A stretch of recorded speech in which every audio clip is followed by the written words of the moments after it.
Recebi um novo coração do Pai,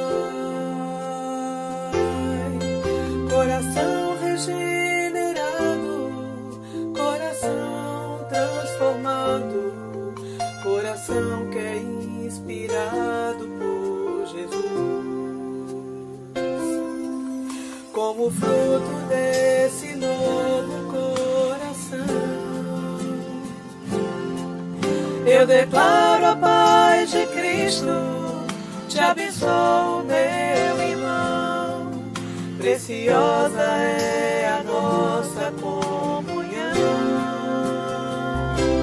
Somos corpo e assim bem ajustado, totalmente ligados, unidos, vivendo em amor, uma família, sem qualquer falsidade, vivendo a verdade, expressando a glória do Senhor, uma família, vivendo o compromisso do grande amor de Cristo. Eu preciso de ti, querido irmão. Porque assim como o corpo é um, e tem muitos membros, e todos os membros, sendo muitos, são um só corpo, assim é Cristo também. Como fruto desse novo coração, eu declaro a paz de Cristo, te abençoo, meu irmão. Preciosa é a nossa comunhão. Somos corpo e assim bem ajustado, totalmente ligados, unidos, vivendo em amor, uma família, sem qualquer falsidade, vivendo a verdade, expressando a glória do Senhor, uma família, vivendo o compromisso do grande amor de Cristo. Eu preciso de ti, querido irmão. Precioso és para mim, querido irmão. Eu preciso de ti, querido irmão. Precioso és para mim,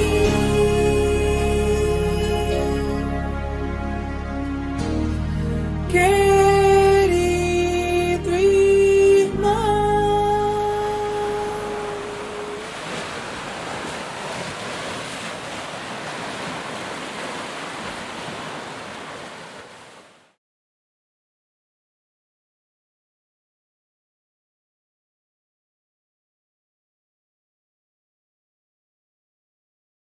Olá, irmãs e irmãos da Igreja Batista do Nazaré. Paz e bem a todas, todes e todos. Eu sou o reverendo Vitor Souza, pastor na Igreja Presbiteriana Unida do Brasil. E é muito bom poder estar com vocês aqui, compartilhando um pouco da palavra de Deus e daquilo que Ele colocou em nossos corações. Desde já agradeço o convite da igreja, na pessoa do pastor Luciano, amigo e professor que nos honra sempre com esse convite, né? Convites como esse. e nos desafia a estar refletindo sobre as necessidades que as nossas igrejas apresentam e sobre a leitura do texto sagrado. Hoje eu quero compartilhar com as irmãs e os irmãos o texto de Gênesis, capítulo 31. Nós vamos ler até o versículo 8. Diz assim o texto sagrado: Jacó, porém, ouviu falar que os filhos de Labão estavam dizendo: Jacó tomou tudo o que o nosso pai tinha e juntou toda a sua riqueza à custa do nosso pai. E Jacó percebeu que a atitude de Labão para com ele já não era a mesma de antes. E o Senhor disse a Jacó: Volte para a terra de seus pais e de seus parentes, e eu estarei com você. Então Jacó mandou chamar Raquel e Lia para virem ao campo onde estavam os seus rebanhos, e lhes disse: Vejo que a atitude de seu pai para comigo não é mais a mesma. Mas o Deus de meu pai tem estado comigo. Vocês sabem que trabalhei para o seu pai com todo o empenho, mas ele tem me feito de tolo, mudando o meu salário 10 vezes. Contudo, Deus não permitiu que ele me prejudicasse. Que Deus assim aplique a sua palavra lida aos nossos corações. Neste mês em que o tema dos estudos tem sido voltado para a família e a maneira como a família se desenvolve, esse texto me chama muita atenção, porque ele me lembra uma frase que é o título de um episódio do seriado de TV americano Lost. Lost, em um dos seus episódios, esse da primeira temporada, ali pelos idos de 2004, dezembro de 2004, por aí, era um seriado que, entre um mistério e outro, ele acabava se dedicando a analisar os relacionamentos humanos, e especialmente os relacionamentos familiares. E a frase a qual me refiro, numa tradução livre, é algo mais ou menos como: os melhores cowboys têm problemas com os pais. E às vezes eu fico me perguntando por que que nós agimos com tanta estranheza quando nos deparamos com os problemas familiares estampados nas obras de ficção, sejam elas cinema, TV, novelas, seja na literatura, seja no teatro.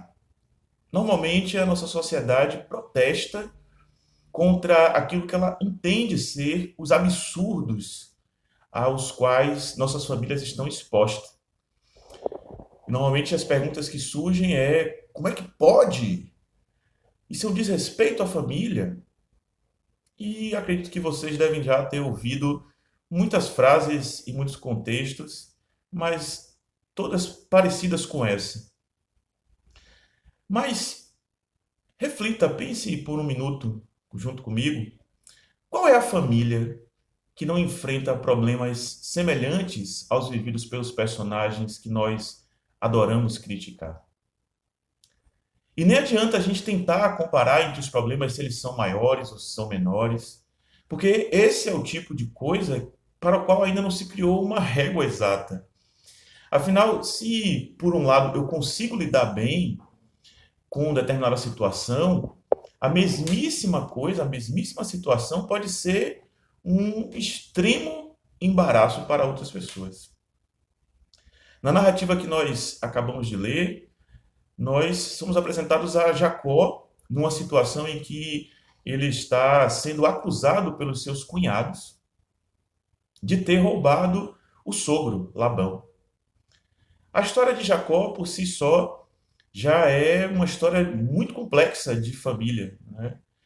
Ele já vem de uma família com algumas peculiaridades, né? Jacó, na sua vida adulta, boa parte dela, ele está brigado com o seu irmão porque ele roubou o direito de primogenitura do seu irmão e precisou fugir da sua terra para viver longe dos seus pais e longe do seu irmão, onde depois ele veio constituir, nessa terra longínqua, uma nova família.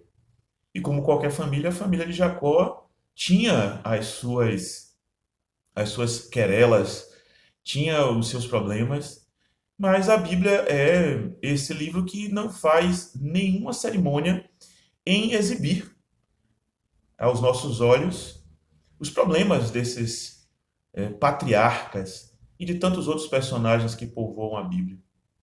E se é assim com as famílias da Bíblia, que têm problemas, se é assim com as famílias fictícias, imagine como fica a coisa quando os absurdos aos quais nos referimos, quando percebemos as nossas leituras sobre as obras e sobre a própria Bíblia, quando esses absurdos eles vêm parar dentro de nossas casas, dentro da nossa família.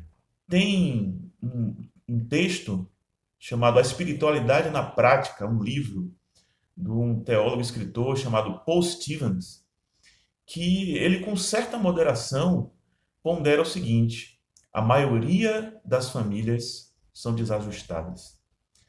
Eu penso que, na verdade, todas as famílias têm problemas e têm os seus desajustes.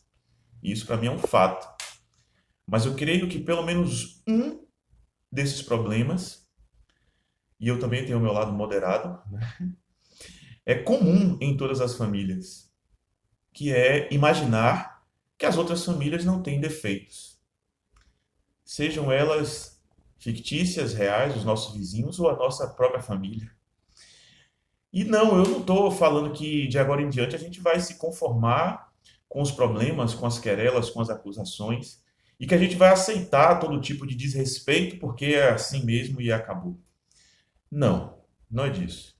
O que me preocupa é essa mania que temos de achar que nunca temos ou nunca teremos um lar feliz, por conta dos inumeráveis percalços pelos quais as nossas famílias passam, as dificuldades pelas quais enfrentamos.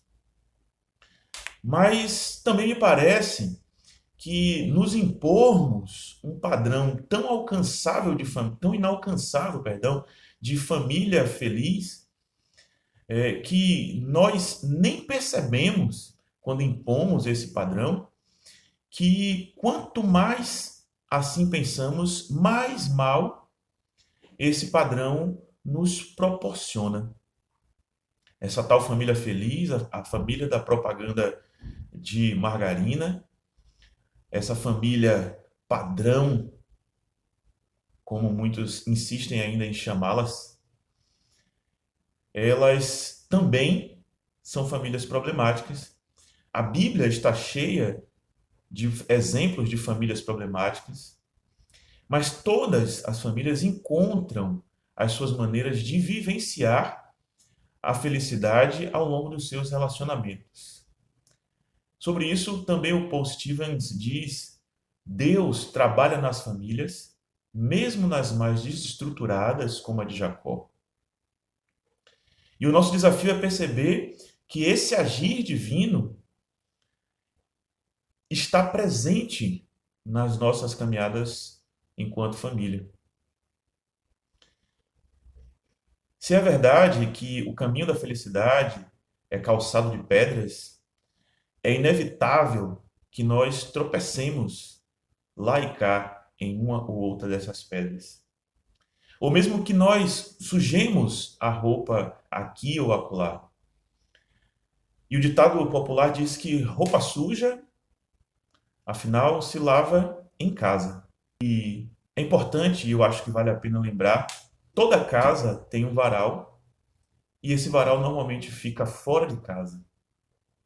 E isso é uma metáfora para que a gente perceba que todas as famílias têm problemas, ou como o próprio título do episódio sugeriu, todos os cowboys têm problemas com os pais, mas nós precisamos ter outros olhares para as nossas famílias, para os nossos alvos, os nossos padrões de felicidade e entendermos que faz parte da caminhada lavarmos a roupa em casa juntos, mas estendê-la do lado de fora, representando assim àqueles que estão nos observando que sim, nós, embora as nossas roupas apareçam limpas, nós temos problemas, nós temos roupas sujas e nós conseguimos, ao longo do tempo, lavá-las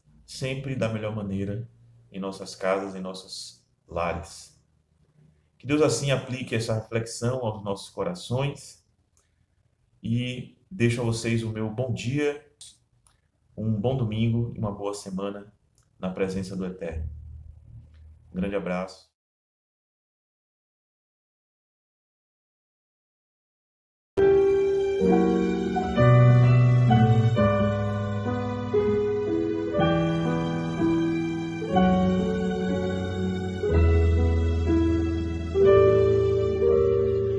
És a nossa estrela da manhã, Cordeiro Santo que nos trouxe a paz. Em tuas mãos está todo vencer, resposta a todo aquele que clama. A verdade é tua palavra que não podes mentir, por isso estamos aqui. És a nossa estrela da manhã, Cordeiro Santo que nos trouxe a paz. Nas mãos está todo vencer, resposta a todo aquele que clama. A verdade é tua palavra que não podes mentir, por isso estamos aqui.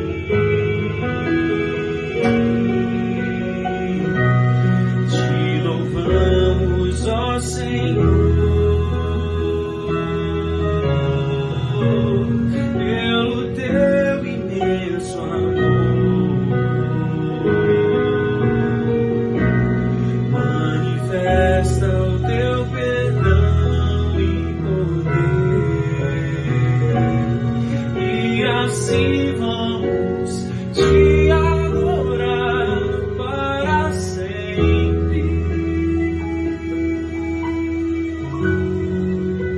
Para sempre, ó meu Deus, te louvamos, ó Senhor, pelo teu imenso amor, manifesta o teu perdão e poder, e assim vamos te adorar para sempre. Para sempre, ó meu Deus.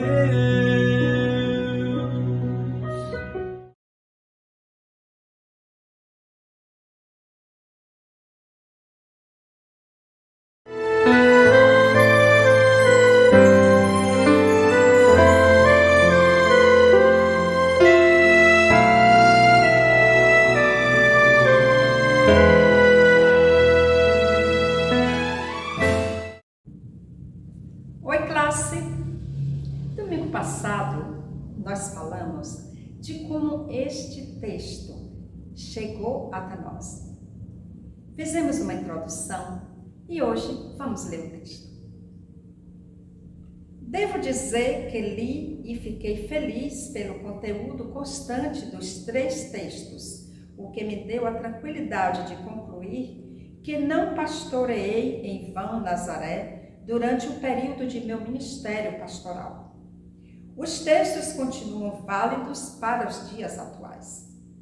Geralmente, a nossa compreensão sobre a missão da igreja se reduz ao trabalho de evangelização, ao trabalho missionário de conquistas de almas para Jesus Cristo, a fim de alcançarem os conversos à salvação eterna.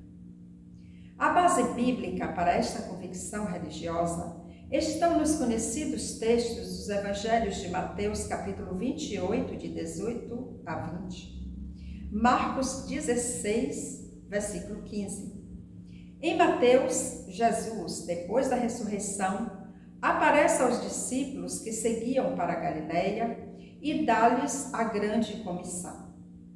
Em Marcos, também depois da ressurreição, após aparecer a Maria Madalena, Marcos 16, de 9 a 11, e a 2 discípulos, texto encontrado em Marcos 16, 12 e 13.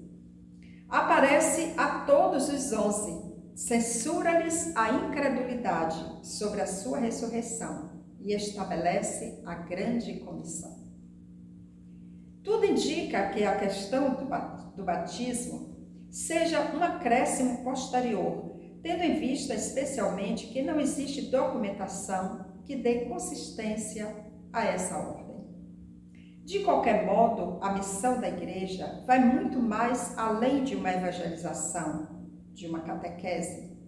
O seu significado também é muito mais amplo.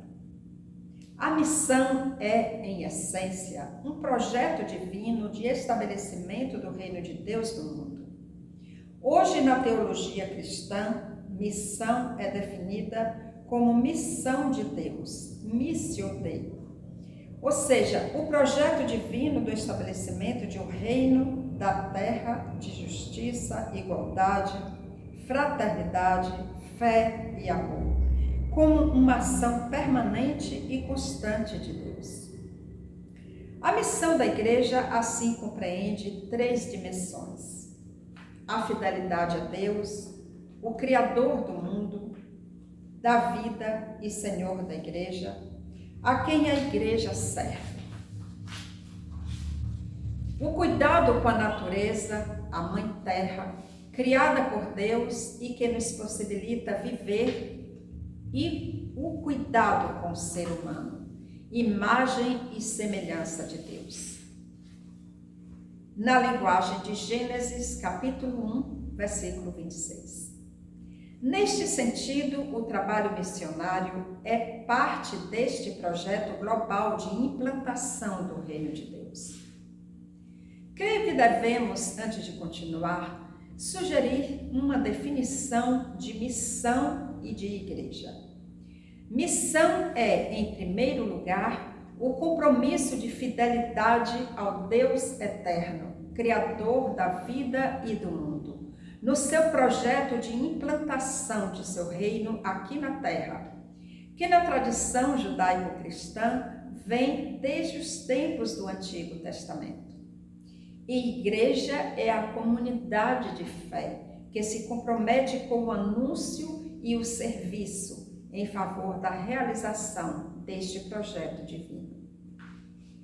Creio que vale a pena também neste momento abrir um pouco a apresentação para falarmos sobre a Bíblia, tendo em vista que a discussão do tema é tratada numa perspectiva bíblica. Não há como hoje se interpretar a Bíblia literalmente. Quem estuda a teologia ou quem, como cristão, tem mais tempo de vida religiosa e de conhecimento, usa os recursos de exegese e hermenêutica como instrumentos de interpretação de nosso texto sagrado, mas ainda é pouco. Hoje dispomos dos recursos que chamamos de crítica bíblica, que nos permite analisar um texto bíblico totalmente. Tempo em que foi escrito, circunstância em que foi escrito, autor do texto e língua em que foi escrito esse texto. Cito 2 exemplos na Bíblia que exigem estudos mais cuidadosos: o Salmo 23 e o livro de Isaías. No Salmo 23, a expressão "nada me faltará", interpretada literalmente, é falsa. Porque mesmo com toda fé, alguma coisa ou muita coisa nos faltam diariamente. É preciso conhecer o contexto do texto. O sentido original de pastor é o do homem que cuida do rebanho no campo, muito distante da ideia que temos hoje de Deus como nosso pastor, a quem buscamos para socorro diante do desemprego, da doença, da violência, do preconceito de que somos vítimas diariamente. Em Isaías não há um livro só, como temos hoje, mas 3 livros, escritos ao longo de um período de 500 anos. Do profeta Isaías são apenas os capítulos 1 a 39, escritos antes do exílio da Babilônia. Os capítulos 40 a 55 foram escritos por um autor anônimo durante o cativeiro. E os capítulos 56 a 66 foram escritos depois do cativeiro por diversos autores. Ler e aceitar o texto bíblico, literalmente, é um atestado de ignorância. Retornando ao tema de nosso estudo de hoje, vamos trabalhar um pouco estas 3 dimensões da missão da igreja hoje. Em primeiro lugar, a relação com Deus, a começar por Atos 2, de 42 a 47. Berkeley, um grande comentarista do Novo Testamento, descreve assim a igreja de Jerusalém. Primeiro, a igreja em Jerusalém era uma igreja que escutava os apóstolos em tudo quanto ensinavam. Segundo, era uma igreja que cultivava a comunhão fraterna, onde os irmãos e as irmãs gostavam de estar juntos e se amavam como irmãos. A igreja só é realmente igreja quando é uma igreja de irmãos. Terceiro, era uma igreja que orava. Aqueles irmãos e aquelas irmãs sabiam que não tinham forças e nem condições de enfrentar tudo sozinhos. Sempre falavam com Deus antes de falarem com os homens. Sempre estavam com Deus antes de saírem para o mundo. Quarto, era uma igreja reverente. Ele usa o verso 43 para dizer que o mundo todo é obra do Senhor e nele o cristão se coloca de maneira reverente diante da imensidão da criação divina. Quinto, era uma igreja que fazia acontecer como maravilhas e sinais. Se esperarmos em Deus e fazemos a vontade de Deus, maravilhas acontecem. E acontecem em nossa vida, na vida da nossa igreja e no mundo em que vivemos. Sexto, era uma igreja que compartilhava. Aqueles irmãos e aquelas irmãs tinham um intenso sentimento de responsabilidade uns para com os outros. A abundância é incompatível com a miséria no plano divino. Sétimo, era uma igreja que adorava. O Espírito de Deus se move sobre os que adoram juntos. Uma igreja que ora pode mover o mundo. Uma igreja que não se reúne para orar não tem futuro. Oitavo, era uma igreja feliz. A igreja irradiava alegria. Há alguns hinos que cantamos que nos enchem de emoção e felicidade. Eu creio que uma igreja que possua uma alegria genuína não precisa fazer mais nada. Sua alegria é a sua mensagem. Nono, era uma igreja boa, querida e amada por todos os de fora. No original, o bom aqui significa formoso, que transmite simpatia. Continuaremos na próxima semana.